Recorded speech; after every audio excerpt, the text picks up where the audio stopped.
আচ্ছা এখানে হচ্ছে সব থেকে সেরা একটা খাবার। দেখে যারা জিভে জল চলে আসে না।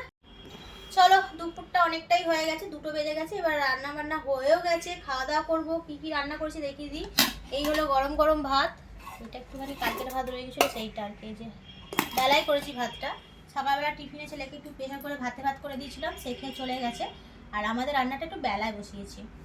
আর চলো কী কী রান্না হয়েছে। এটা হচ্ছে ধনে পাতা টমেটো আর কাঁচা লঙ্কা দিয়ে, এটা আমার কর্তামশাইয়ের পছন্দের রান্না, সেটাই করেছি। আচ্ছা এখানে হচ্ছে মাছের ঝাল, পেঁয়াজকলি দিয়ে মাছের ঝাল। আর এখানে হচ্ছে সব রকম সবজি দিয়ে, বাঁধাকপি পালং শাক, শীতে যা যা সবজি থাকে সব রকম দিয়ে হয়েছে একটা ঘন্ট। আচ্ছা এখানে হচ্ছে সব থেকে সেরা একটা খাবার। দেখে যারা জিভে জল চলে আসে না, কথা বলবো কি আমার জিভ দিয়ে জল চলে আসছে। পাকা তেঁতুল দিয়ে, কুমড়ো দিয়ে আর মাছের ডিম দিয়ে একটা তরকারি। এখানে দেখো, এইখানে হচ্ছে টক, আর এইটা হচ্ছে আমার কি জানো এটা, কলা ভাজা। হ্যাঁ কলা ভাজা। এইগুলো আজকে দুপুরে রান্না বান্না। চলো ভাতটা বাড়ি এবার খাই। বিশেষ করে তেঁতুলটা দেখে আর লোভ সামলাতে পারছি না, মানে জিভ দিয়ে জল চলে আসবে এরকম মনে হচ্ছে।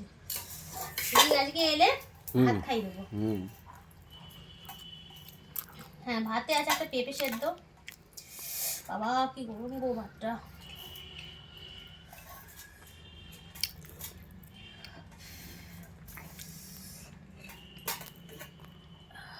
শীতকালে একটু গরম গরম ভাতই ভালো লাগে। এই ছেলের স্কুলের জন্য সকাল সকাল ভাত করে নিই, সেই ঠান্ডা ভাতটা যেন দুপুরবেলা খেতে একদম ইচ্ছা হয় না, কিন্তু কিছু করার থাকে না। ঠাকুর না পুজো করতে এলো, তাই না ভাত না, বৃহস্পতিবার ঠাকুর মশাই পুজো করতে এলো।